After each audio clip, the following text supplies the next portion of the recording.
Dear students, আজি তোমালোকক অষ্টম অধ্যায় trigonometry পৰিচয় introduction to trigonometry chapter 2 পৰা trigonometry কেটামান অভেদ পঢ়াবলৈ গৈ আছো হে অভেদ গিটা পঢ়োৱাৰ আগতে তোমালোকে এই ত্ৰিভুজটোৰ ফালে মন দি চোৱা এই ত্ৰিভুজটোত কি আছে কেনেকুৱা ধৰণৰ ত্ৰিভুজ হয় a b c এটা সমকোণিক ত্ৰিভুজ হয় নে আৰু b কোণটো হৈছে তোমালোকৰ সমকোণ 90 ডিগ্ৰী ঠিক আছে গতিকে এই b কোণটোৰ কাৰণে অতিভুজ কোণডাল b কোণটোৰ যেটো বিপৰীত বাহু হেডাল হৈছে অতিভুজ যাক আমি হাইপোটেনিউজ বা h এৰে কওঁ হয় নে আৰু ab আৰু bc এই দুডাল হৈছে আন দুডাল বাহু এই ত্ৰিভুজটো গঠন হ'বলে আন দুডাল বাহু ঠিক আছে এটা তোমালোকে এটা সূত্ৰ পঢ়িছিলা তোমালোকৰ ত্ৰিভুজ চ্যাপ্টাৰটোত এটা সূত্ৰ পঢ়িছিলা পাইথাগোৰাছৰ সূত্ৰ পাইথাগোৰাছৰ উপপাদ্য মনত আছে এই উপপাদ্যটোত কি কৈছিলে এটা সমকোণিক ত্ৰিভুজৰ অতিভুজৰ বৰ্গ সেই ত্ৰিভুজটোৰ আন দুডাল বাহুৰ বৰ্গৰ যোগফলৰ সমান মনত আছে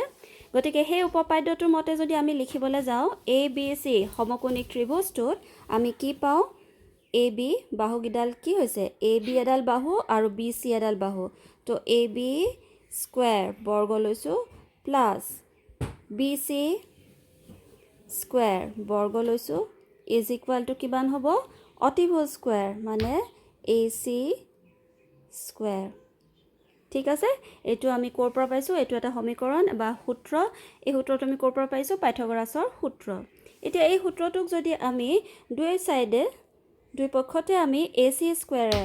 হোফালে কি আছে ac স্কয়াৰ আছে হয় নাই ac বৰ্গ আছে ac বৰ্গৰে যদি আমি হৰণ কৰো তেতিয়া হলে কি পাও সোৱা ac স্কয়াৰ আকৌ ইয়াক মই ac স্কয়াৰ আকৌ এফালেও হোপালে যি কৰিছো বাওফালেও হেতুৱে কৰিব লাগিব হয় নাই গতিকে ac স্কয়াৰ কৰিলো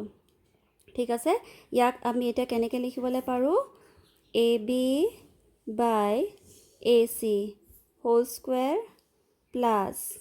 bc by ac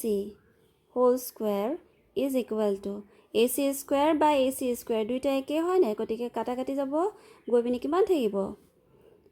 1 ঠিক আছে তো আমি এই ৰূপত পালোহি পাইথাগোৰাছৰ উপপাদ্য ব্যৱহাৰ কৰি পিনি এতিয়া ইয়াত আমি ট্ৰিগোনোমেট্ৰিক অনুপাত কিছুমান ব্যৱহাৰ কৰিম চাবা ac কোণটোৰ কাৰণে দে এই আকৌ এই ত্ৰিভুজটোৰ ফালে চাবা এই সমকোণিক ত্ৰিভুজ abc c কোণটোৰ কাৰণে ac ডাল হৈছে কি অতিভুজ ab ডাল কি হৈছে পাৰপেন্ডিকুলাৰ আৰু bc ডাল হৈছে কি ভূমি বা বেস বা আমি কব পাৰো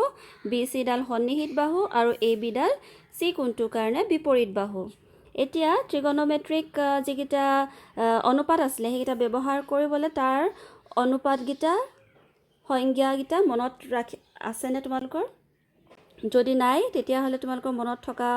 এটা নিয়মও কৈ দিছিলো কি আছিল পণ্ডিত বদ্ৰী প্ৰসাদ হৰ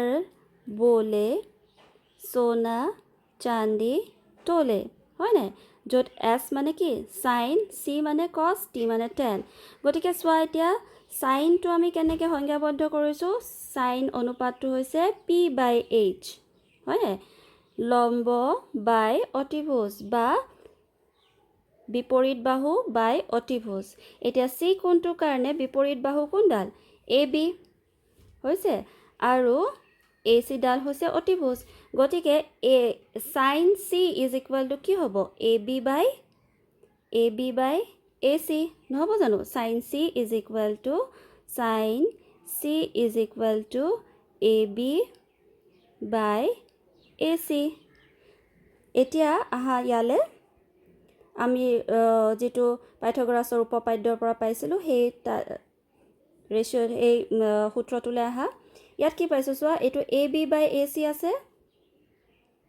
ab by ac আছে ab by ac whole square আছে গটিকে ab by ac ৰ জায়গাত মই কি লিখিবলৈ পাৰো sin c লিখিব পাৰো নাই কেলে কি sin c is equal to ab by ac গটিকে ইয়াৰ জায়গাত মই লিখিছো sin c আৰু হোল স্কুৱেৰটো আছে প্লাছ আকৌ cos c টো কিমান চোৱা cos c ঠিক আছে cos c টো কি হ'ব চোৱা তোমালোকৰ b/h মানে bc/ac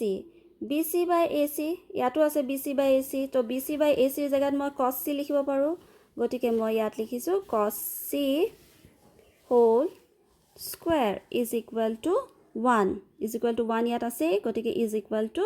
1 গতিকে মই এটা অভেদ পাইছো ট্ৰিগনোমেট্ৰিক অভেদ হেতু হৈছে কি sin c whole square plus cos c whole square is equal to 1 ঠিক আছে এতিয়া মই ভালকে যদি লিখি দিও ইয়াত কি পাইছো আমি sin c whole square plus cos c whole square is equal to 1 আমি এটো পাইছো ঠিক আছে যাক আমি এনেকেও লিখিব পাৰো sin square c ব্র্যাকেট তো যদি খুলি দিও plus cos square c is equal to 1 এটো এটা তোমালোকৰ বহুত ইম্পৰ্টেন্ট কি হয় ট্ৰিগনোমেট্ৰিক অভেদ এটা হয় ঠিক আছে মনত ৰাখিবা এটো sin square c plus cos square c is equal to 1 ইয়াৰ পৰাই আৰু দুটা তোমালোকৰ অভেদ দুটা আছে ইয়াৰ পৰাই তোমালোকে উলিয়াবলে পাৰা কেনেকে উলিয়াব পাৰো চোৱা এটা আমি পালো কি আমি পালো sin square c plus cos square c is equal to 1 এটো পালো হয়নে এটা দুই পক্ষতে যদি মই কিহেৰে cosৰে cos square c ৰে যদি মই হৰণ কৰো দুই পক্ষতে যদি মই cos square c ৰে হৰণ কৰো কি পাও সোৱা sin square c এটো আছিলে divided by cos square c plus cos square c by cos square c কিমান হ'ব 1 হ'ব হয়নে is equal to 1 by cos square c ঠিক আছে তো sin square c by cos square c এটো মানে কি sin c by cos c whole square sin by cos ইয়াৰ আগৰ ক্লাছত তোমালোকক কোৱা হৈছিল কি হয় sin by cos sin c by cos c is equal to কিমান হয় tan c ইয়াৰ আগৰ ক্লাছত তোমালোকক দেখুৱা হৈছিল গতিকে ইয়াত মই লিখিবলৈ পাৰো tan square c plus 1 is equal to 1 by cos square c মানে 1 by cos is equal to কি sec হয় না sec is equal to কি হয় 1 by cos হয় গতিকে মই 1 by cos square c ৰ জায়গাত লিখিবলৈ পাৰো sec square c ঠিক আছে তো ইয়াত এটা আমি আন এটা ইম্পৰ্টেন্ট আইডেন্টিটি এটা ইম্পৰ্টেন্ট অভেদ এটা পালো 1 বা tan square c plus 1 is equal to sec square c ঠিক আছে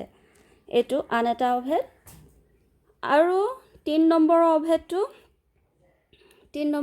চোৱা আমি যেটো প্ৰথম অভেদ পাইছিলো তাৰ পৰা আমি উলিয়াবলৈ পাৰো আকৌ এবাৰ লিখি লৈছো 3 নম্বৰ অভেদ প্ৰথম অভেদটো আমি পাইছিলো sin square c plus cos square c is equal to 1 ঠিক আছে এতিয়া যদি আমি দুই পক্ষতে sin square c ৰে হৰণ কৰো ঠিক আছে দুই পক্ষতে আমি যদি sin square c ৰে হৰণ কৰো তেতিয়া হলে কি পাম sin square c by sin square c is equal to কিমান হ'ব 1 হ'ব ঠিক আছে plus cos square c by sin square c is equal to 1 by sin square c ঠিক আছে এখিনি লগে তো আমি কি পাও সোয়া 1 plus cos c by sin c is equal to কি cot c আগৰ ক্লাছত কৰিছিলো cot c is equal to cos c by sin c হয় না গটিকে মই ইয়াত এইখিনিৰ জায়গাত মই লিখিবলৈ পাৰো কি cot square c is equal to ঠিক আছে 1 by sin square c আছে 1 by sin square c cosec c to কি আছিল তোমালোকৰ মনত আছে নে cosec c is equal to কি 1 by sin c হয় নে 1 by sin c গতিকে 1 by sin c ৰ জায়গাত মই লিখিবলৈ পাৰো cosec c যেহেতু স্কয়াৰ আছে গতিকে মই ইয়াত স্কয়াৰ লিখিছো cosec square c গতিকে আমি আন এটা আইডেন্টিটি পালো আন এটা অভেদ পালো 3 নম্বৰ অভেদটো কি পালো 1 plus cot square c is equal to cosec square c ঠিক আছে এয়াই হৈছে তোমালোকৰ তিনটা ইম্পৰ্টেন্ট ট্ৰিগনোমেট্ৰিক অভেদ